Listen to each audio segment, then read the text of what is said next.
It is North Koreans, not Donald Trump, who will overthrow Kim Jong-un. Who does Kim Jong-un fear the most? Not Trump, not Levin, not Putin, but his own people. There is an old Korean proverb which says it is dark directly under the lantern. It means that sometimes the answer is right under your nose. While the world focuses on external forces to come up with a solution to the North Korea problem, no one is paying attention to what is actually happening inside the country.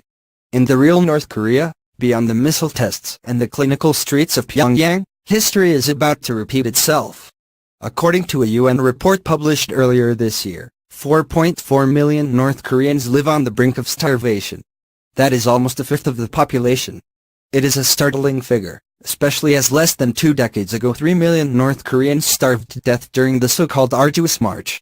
According to Ji-hyun Park, a North Korean defector now living in Manchester, everybody is at breaking point. 60 years of believing in the dear leader, the great country, for nothing. They are tired of living. Kim Jong-un may have succeeded in lording power and fear over the rest of the world, but he has forgotten his own people. Park says the North Korean people would welcome a war as they will die either way. It does not matter to them how they die.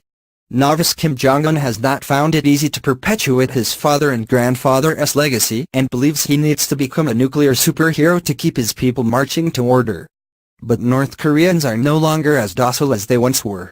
Since the famine of the 1990s, a network of jangmadangs, black markets, have introduced rudimentary capitalism which has shown them a new way forward in trading goods across the border from China.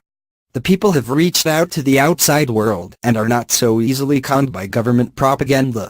Defectors like Park also pose a threat to the regime. Over the past decade, tens of thousands like her have fled the hermit kingdom hoping for a better life, and they do their utmost to stay in contact with their families.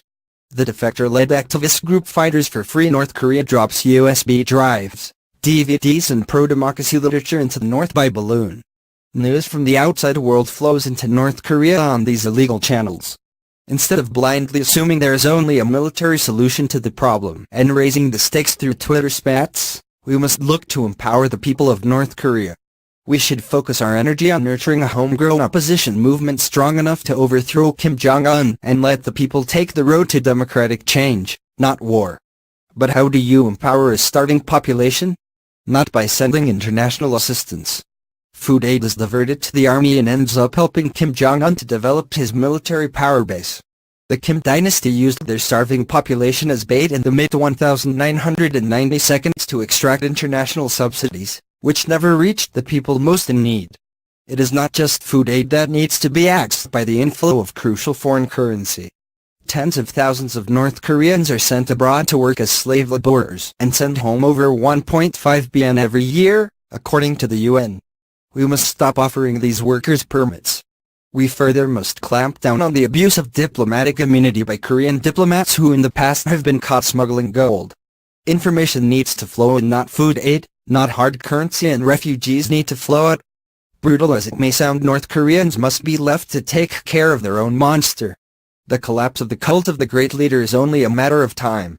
What we should be planning for is the aftermath, as this is when North Koreans will need our help more than ever.